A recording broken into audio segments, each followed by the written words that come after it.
বিসমিল্লাহির রহমানির রহিম। প্রিয় দর্শক ভাই বোনেরা, আমি ডাক্তার মোহাম্মদ খোকন বলছি। আজ যে বিষয়টি নিয়ে আলোচনা করব সেই বিষয়টির নাম হলো কিডনিতে পাথর হওয়া, রিয়েল স্টোন। শরীরে বিভিন্ন রকমের রাসায়নিক পদার্থ অতিরিক্ত মাত্রায় কিডনিতে জমে গিয়ে পাথরের মতন বা সৃষ্টি হয়।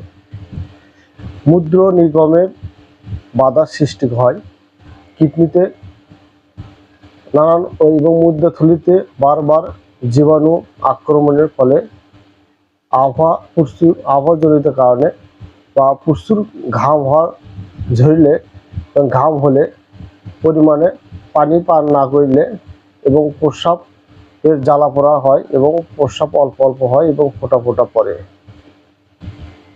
পাথর অনেক ধরনের হয়।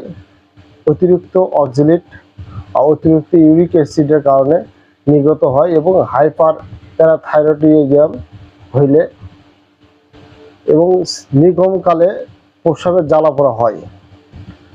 এই প্রস্রাবের জ্বালা পড়ার কারণে অনেক সময় প্রস্রাবে ঘোলা এবং অনেক সময় দুর্গন্ধ সৃষ্টি হয়। ফোঁটা ফোঁটা এবং প্রস্রাবের দ্বারের ভেতর জ্বালা পোড়ার সৃষ্টি হয়। অনেক সময় কোমরের বা পেটের তলপেটে প্রচণ্ড অস্থির ভাব বা ব্যথার সৃষ্টি হয়। যন্ত্রণা অসহ্য থাকতে পারে না এবং অক্ত নির্গমে বা প্রস্রাবের দ্বার দিয়ে অক্ত নির্গমতার কারণে প্রস্রাব হওয়ার কখনো কখনো প্রস্রাবের দ্বার নির্গমে বাধার সৃষ্টি হয়। প্রস্রাবের দ্বার দিয়ে জ্বালা পোড়ার সৃষ্টি করে এবং কোমরে প্রচণ্ড ব্যথা করে।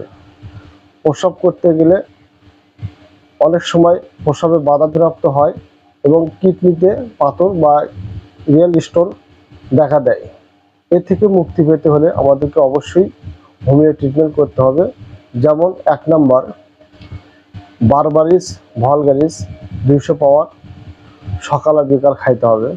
এবং এরপর যাদের হঠাৎ করে ব্যথা প্রস্রাবের দ্বারা জ্বালা পোড়া সৃষ্টি করে, এর থেকে বেলেটোনা 200 পাওয়ার খেলে দুপুরে রাতে অনেক ব্যথা থেকে মুক্তি পাওয়া যাবে। এরপর যাদের প্রস্রাবে একবারই জ্বালা পোড়া সৃষ্টি হয় প্রস্রাবের দ্বারে, তার জন্য আরেকটি মেডিসিন আছে ক্যান্থারিস মাদার অথবা 200 পাওয়ার সকাল বিকাল খেলে এর থেকে মুক্তি পাওয়া যাবে।